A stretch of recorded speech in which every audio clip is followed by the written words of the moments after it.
Hi, I'm Maxine, And I'm Julie. and we are both civil celebrants, and we are trainers for the International College of Professional Celebrants. And we get lots of questions from people who are thinking about coming on our course and thinking about becoming celebrants. And one of the questions that we're asked often is, how much can a wedding celebrant earn? And that's a really, really interesting question. So, what do you think are the factors that people should consider, Julie? I think it isn't just about the wedding celebrant, to be honest. I think it's about any celebratory ceremony. What we bring to it as celebrants and what we train people to do is to be able to find out exactly what the perfect ceremony is, what their day is looking like, to find out about them, their values, beliefs, and then to create this bespoke, personalized ceremony. So, how much do you charge for that? There might be a budget that they have. So that would be one thing that we need to find out. Or it may be that they've got absolutely no idea. And I think the way that I would go about it would be to have a minimum of what I would charge because I know how many hours I would work on it. And personally, my minimum is 650. And then how much more do they want? Do they want symbolic rituals written in? Do they want you to write a poem? Do they want extra enhancements to the ceremony? And as those build, so I would probably go up incrementally by £50 each time.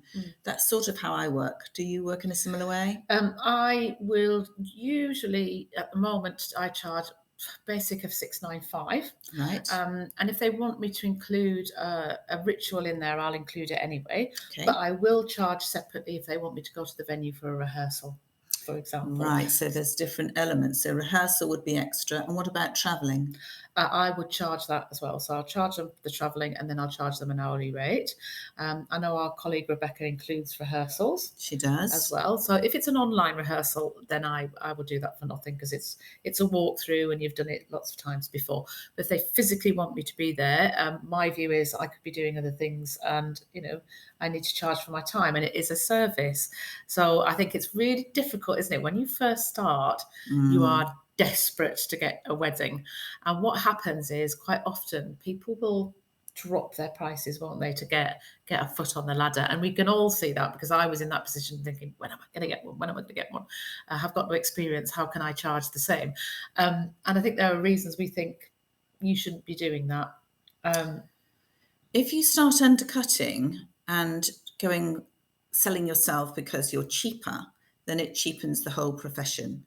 So if you have trained with us, you have been having excellent 5-star celebrancy training.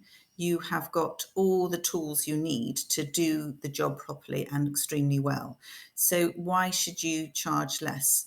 Sometimes once celebrants have trained, they come to me and say, well, it's for a friend.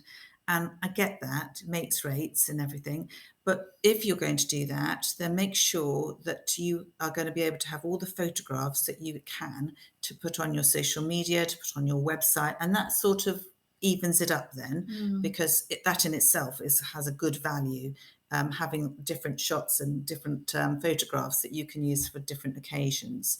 So that would be the only time I think that I would reduce my price if it was a close friend, family, and I was going to get something visual out of it. Do you feel the same? Yeah, absolutely. And I recently got a wedding ceremony from a girl that I used to speak to on the platform when I was commuting into work on my old job. And there used to be a group of us. And we became friends with her really quickly because she made really nice cake.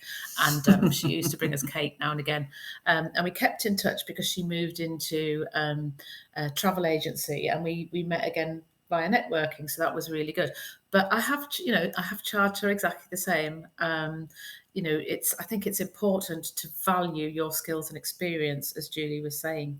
I think another factor to consider is how many weddings would you like to do in a year? How many of your weekends would you like to spend doing weddings? So, for example, my other half over the summer, he works weekends. So I choose there are some weekends that I'm not going to work, and therefore I know that I'm going to have to turn down some business and give it to somebody else.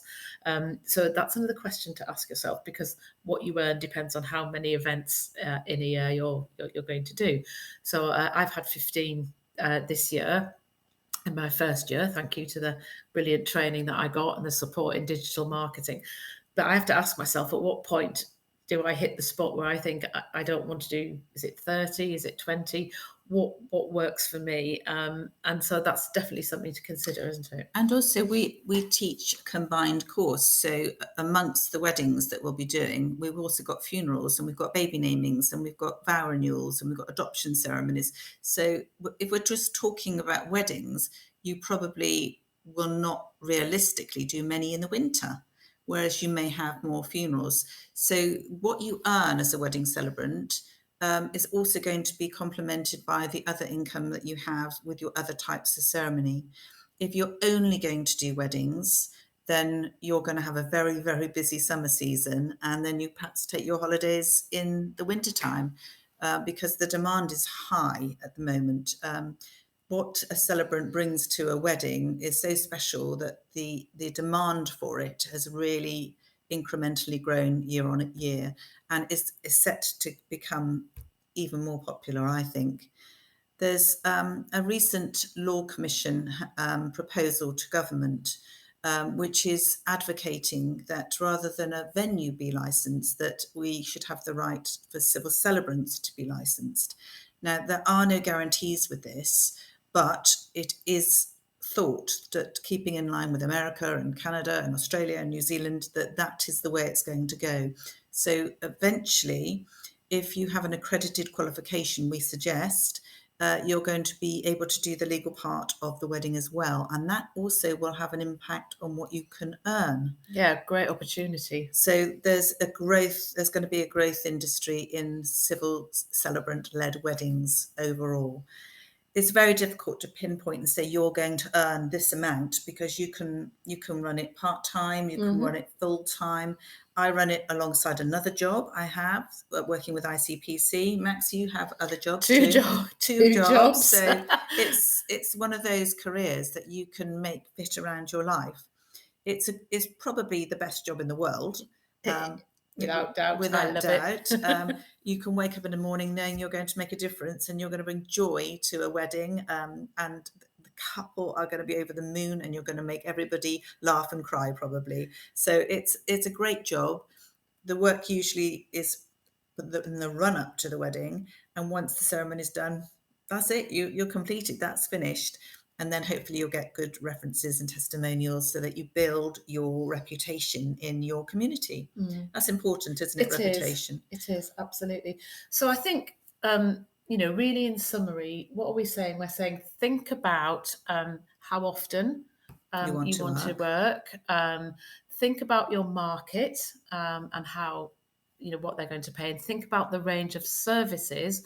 Are you going to have a core service and then add-ons, or are you going to have a higher price? And there are things to consider, like if you only want to do a few, you can put your prices up because that will take some of the market out. If you want to do a lot of weddings, you might want to consider that. But as we said, we think don't undersell because it really, really undervalues the profession. So good luck with your celebrant journey. We love to see new celebrants on the market. There's plenty of room for all of us, and use your celebrancy in a way that suits your lifestyle. And good luck. Good luck.